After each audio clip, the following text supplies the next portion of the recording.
As Infinity's bread and butter vehicle, the G has always served as the gateway vehicle into the brand. Well, 7 years is a long time, so at long last, we have the all-new replacement, the Q50. This vehicle also happens to be wearing Infinity's all-new nomenclature. Now, looking at the front of the vehicle, you definitely have the Infinity's signature design cues, except it's been updated. For example, you have these new Angel Eye LED accented headlights, which actually resembles a human eye in my eyes. You also have the brand's larger signature double arch grille. It all adds for a very aggressive, mean-looking stance.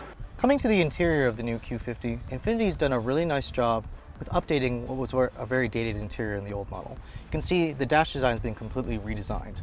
It almost resembles, again, a Hyundai Sonata. You have these dual screens right here, which is definitely a nice improvement. Infinity was definitely falling behind with the tech features compared to the competition. You also have a new steering wheel design, 3-spoke wheel, same paddle shifters on the back, even though this one is actually the hybrid model. You have an updated instrumentation panel, and then throughout the interior, it's just been upgraded. The premium feel is definitely accented much more versus the old G. You have this new leather stitch portion here on the center tunnel, soft touch materials on the dashboard. You have your center console here, which is it's really good size. I really like this new material that Infinity's using in place of the older models. Looking at the glove box, it's actually a pretty good size. It's damped and it's lined with felt. Now, at initial launch, Infinity will actually only introduce 2 engines on the vehicle. They'll have the same 3.7-liter V6 from the current G37. However, this one's the new hybrid model. It's the same powertrain out of the M35H, a 3.5-liter V6 with electric motors making about 354 horsepower. Paired with the 7-speed automatic on both transmissions, Infinity says a manual transmission is on the way. They also say that expect to see a 2-liter turbo 4-cylinder as well as a turbo diesel engine in the future. For now, we're stuck with the regular powertrains. Now, the old Infinity G competed in the compact sports sedan segment, so this new one is no different. The old G actually had somewhat of a roomier back seat, and the new one seems to feel like that as well.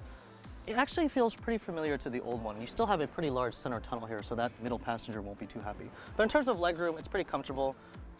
Could use better thigh support, but what I'm noticing is Infinity has actually added adjustable headrest back here. There's still the armrest over here with some storage, but the armrest is actually of a different design. It used to actually go all the way to the top.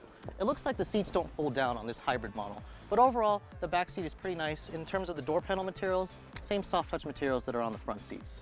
So the big question remains, with a hybrid model, the batteries tend to take up space in the back. Thankfully, Infinity uses lithium-ion batteries, so the trunk capacity isn't reduced that much. You can see it's still got a pretty big opening. It's got strut-type hinges that don't crush your cargo. The seats don't fold, however, that's to be expected, but it still gives you a relatively good trunk size. Now, coming to the rear of the vehicle, you can see it still looks like the old G. However, it's got somewhat of a new design language for Infinity. You have a new rear end that kind of resembles the Hyundai Sonata, which isn't a bad vehicle to copy. It's been a success for the brand in terms of sales and critical reception. As far as the success that the original G had back in 2003, will the Q50 follow that same path? Only time will tell, but we really like the direction that Infinity is going with this all-new model. For To The Red Line, I'm Sofyan Bey at the Detroit Auto Show.